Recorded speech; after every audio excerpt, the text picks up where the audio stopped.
सून बाळगली आणि सासरा गेला माणसात वाढला. प्रत्येक घरात आपण प्रॉब्लेम झाला. माणसं ते करायला होतं आणि एकच पोरग असल्यामुळं आपण मरणाची लाड केली पडत. त्यामुळे आपण नापास. आणि हाच संघर्ष करत करतच आपल्याला आयुष्यात मोठं यश मिळत असतं आणि नक्कीच तुम्हाला तुमच्या आयुष्यात गोरसुताईंना खूप मोठं यश पुढे आयुष्यात मिळणार आहे. त्यामुळे सध्या आपल्याला खूप संघर्ष करावा लागला आणि अशा संघर्षातूनच माणूस यशस्वी होत असतो. आणि आपण नेहमी कष्ट केले तरच, म्हणजे आपण जर कुठलेही कष्ट करत असताना लाज बाळगली नाही तरच आपल्याकडे यश हे येत असतं. आणि जर यश येण्यासाठी आपण जर कष्ट केले नाही, कष्टासाठी आपण लाजलो तर यश देखील आपल्याकडे लाजत असतं. आणि खरंच मी ह्या म्हणजे बोरसेताई आणि बोरसे दादांचं खूप खूप अभिनंदन. तसेच त्यांचं आताच मला वाटतं कुठल्या तरी जिल्हा परिषद समितीवर त्यांचं आरोग्य खात्यातच परत एकदा निवड झाली.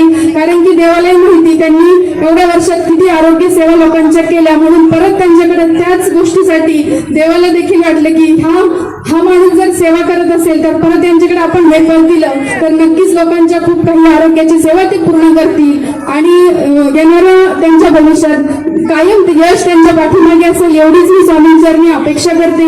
आणि स्वामींच्या समोर म्हणजे संगीताताईंना अपेक्षा आहे की त्या नक्कीच त्यांचं यश संपादन करण्याचा प्रयत्न करतील आणि यश त्यांच्या पदरात नक्कीच येणार आहे. त्यामुळे आपल्याला हार मानायची नाही. एवढंच मी या क्षणी बोलते आणि थांबते. धन्यवाद. जय हिंद, जय महाराष्ट्र.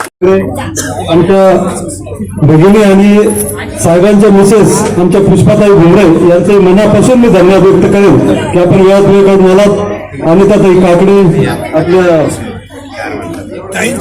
देवाडकरताई, दुधेताई, त्याच्यानंतर आमच्या सुलतानताई, नितनताई राजपूत, आमच्या भगिनी राजू आयरे साहेब, पूनमताई पाटील, सर्व आमचे नितीन पाटील, नितीन नवटाके. खासदार साहेबांचे अजून आमदार साहेबांच्या वाढदिवसानिमित्त इंदुरकर महाराजांचं कीर्तन ठेवलं तर तुम्ही काय म्हणाल याबाबत? समाज प्रबोधनाचं कार्य आज संगीताताई बोरसे प्रत्येकाने फक्त वाढदिवसाच्या निमित्ताने द्वितीय व श्रीफळ न देता त्यांनी समाजाचं प्रबोधन करण्यासाठी आज हा कार्यक्रम घेतला. त्याच निमित्ताने मी इथं भेट देण्यासाठी आले.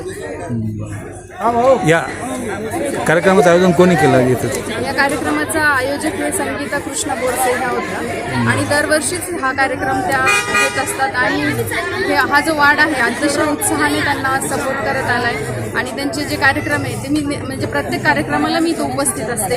तर चांगल्या प्रकारे इथले सगळे कार्यक्रम संगीताताई बोरसे हे घेत असतात. कीर्तना व्यतिरिक्त अजून कोणत्या कोणत्या कार्यक्रमाचं आयोजन करण्यात आलं? कीर्तना व्यतिरिक्त जिल्हा परिषद शाळांमध्ये भुमरे साहेबांचा वाढदिवस असेल किंवा विलास बापूंचा वाढदिवस असेल त्यावेळेस प्रत्येक कार्यकर्त्यांनी, शिवसेनेच्या कार्यकर्त्यांनी जिल्हा परिषद शाळेत वह्या पुस्तक वाटप असतील किंवा काही अनाथ आश्रमात काही लोकांनी जेवणाचा कार्यक्रम ठेवला.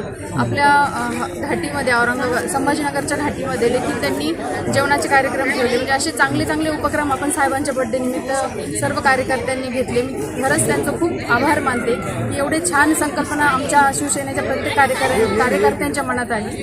त्याबद्दल मी सगळ्यांचे खूप खूप धन्यवाद. महिलांना तुम्ही काय आवाहन करणार या बाबतीमध्ये? महिलांना मी आवाहन करेल की प्रत्येक महिलेनी आपण स्वकर्तृत्वावर आपण काहीतरी केलं पाहिजे आणि प्रत्येक महिलेनी आता जे महिलांचं आपण महिला राज आलो जे म्हणतोय त्या निमित्ताने आपल्या प्रत्येक महिलाला एक व्यासपीठ मिळालंय. प्रत्येक महिलाला आपण काहीतरी करून दाखवण्याचं आपलं कर्तृत्व सगळ्यांसमोर मांडण्यासाठी संधी मिळालेली आहे. त्याचा नक्कीच आमच्या महिला लाभ घेतील. ठीक आहे, धन्यवाद.